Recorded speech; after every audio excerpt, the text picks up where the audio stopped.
Saudara-saudari yang dikasihi Tuhan, selamat pagi.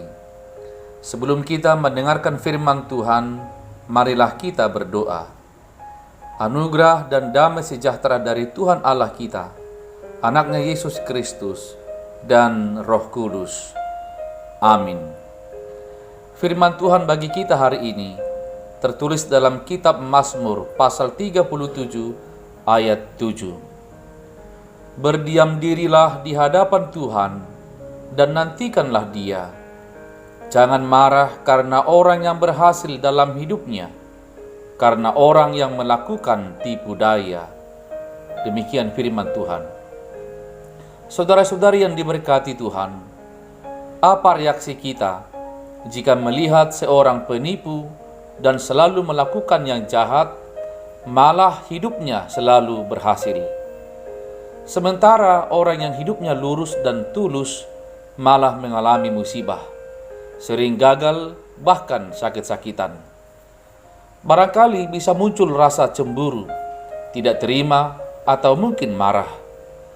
Dan kemungkinan akan mengatakan, wajar toh cemburu dan tidak terima kalau orang jahat selalu sehat dan orang baik selalu sakit-sakitan.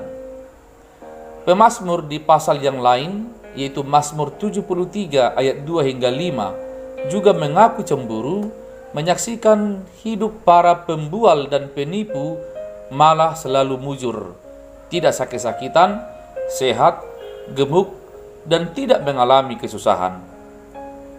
Pertanyaan bagi kita sekarang adalah, wajarkah kita marah atau cemburu kepada para pembual dan penjahat walau hidupnya selalu mujur dan sehat-sehat saja? Pertanyaan sekaligus perenungan seperti inilah yang dijawab oleh firman Tuhan hari ini yang mengatakan, jangan marah kepada orang seperti itu. Saudara-saudari, mengapa anak Tuhan tidak boleh marah menyaksikan kenyataan seperti itu? Pemazmur memberikan beberapa alasan.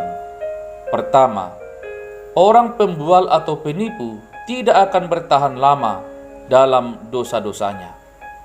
Kejahatan mereka segera akan menghancurkan hidup mereka, dan hukuman Tuhan akan segera dijatuhkan. Yang kedua, kalau kita marah kepada orang jahat dan penipu, berarti kita akan menjadi sama dengan mereka. Karena kemarahan yang tidak terkendali akan membuahkan dosa dan bisa melakukan tindakan yang fatal. Memang kita bisa pesimis dan kecil hati saat melihat kejahatan merajalela di sekeliling kita. Bahkan lingkungan kerja kita sering dipenuhi dengan praktek-praktek tumpuk-menumpuk harta dan kekayaan. Belajarlah mengarahkan mata rohani kita kepada Tuhan dengan mensyukuri apa yang ada pada kita. Sebab dalam kitab Pengkhotbah pun berulang-ulang dikatakan bahwa harta, kekayaan, dan keberhasilan adalah kemalangan yang menyedihkan.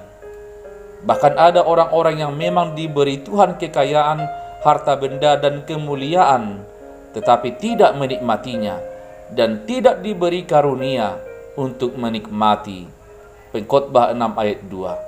Intinya, jangan marah kepada mereka, sebab mereka akan segera lisut tak lama setelah kekayaan itu diperolehnya. Nantikanlah Tuhan dan tujukanlah hidupmu kepada Tuhan. Dan sebagai penutup, dalam segala keadaan, takutlah akan Tuhan. Amin. Marilah kita berdoa. Bapa yang baik, Bapa dalam nama Yesus Kristus Tuhan kami bersyukur hari ini kepadamu karena Tuhan memelihara hidup kami. Baik kekurangan maupun kelimpahan, arahkanlah hidup kami tetap tertuju kepada Tuhan. Jangan biarkan kami jatuh ke dalam dosa dan kejahatan, walau kami sering menyaksikan penipu dan penjahat selalu mengalami keberhasilan.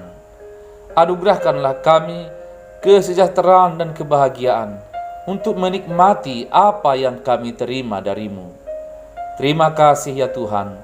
Dalam nama-Mu Yesus kami berdoa dan bersyukur. Amin. Saudara-saudari, selamat pagi, selamat beraktivitas. Tuhan Yesus memberkati. Shalom.